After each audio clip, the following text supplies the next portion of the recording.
Manglaag sa aming mga palangga, si teacher. Going to Manila. Going to Baguio.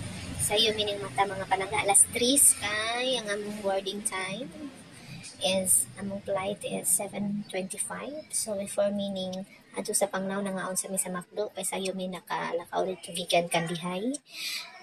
Then pagkahuman sulod na mi sa airport kaya ning boarding mi 6:45.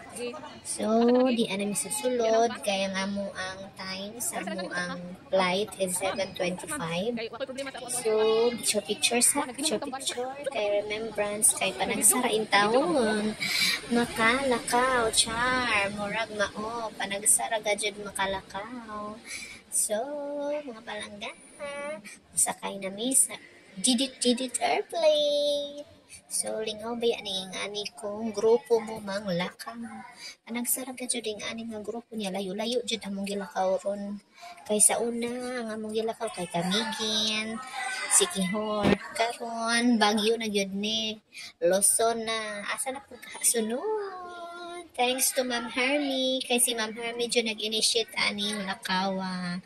Boarding na mi mga palangga.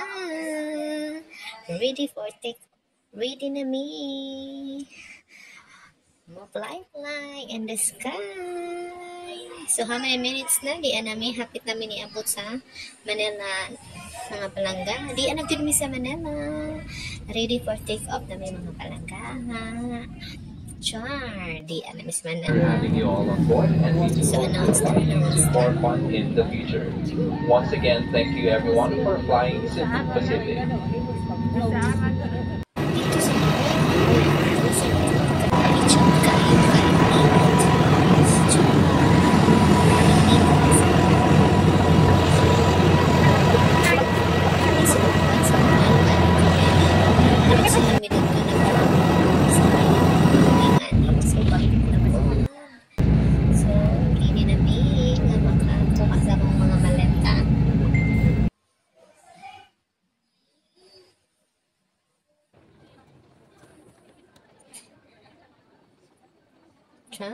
Di anami sa airport mga palangga. Nagkukuha namin padulungan na ng mga maleta. Iuna namin nilang Ma'am Carmela kaya na sunod sila na. Di budget ni mga palangga. Basta grupo mo nga malakaw. Kaya kung di man dyan may kalakaw, kung image ko kalakaw ang ani kung kamera Baguio di dyan. So mao na siya ang mga kauman si teacher. Maghuwat na mi sa among sakinan. Thanks to Mayor Topier na guys di tour nga gipahuwa mi sa iyang sakyanan. So kagipanggutuman mi going to Baguio na mi. Inghapit sa mi sa Bulacan kay alas 11:30 nang gutom na mi. So ninghapit mi sa kinasal kay mga unsa. First stop na mo is Bulacan. Kami kinasal. Nagbisaya si Ma'am Carmel. Ha? Asa may only rice, ana? Hoy, ay, Tagalog ka! Nakalimutan!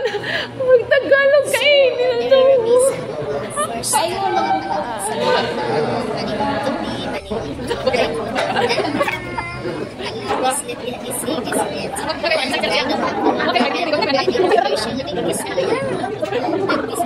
Tagalog man. So di ami sa Bonjour, Bulacan, Day 1.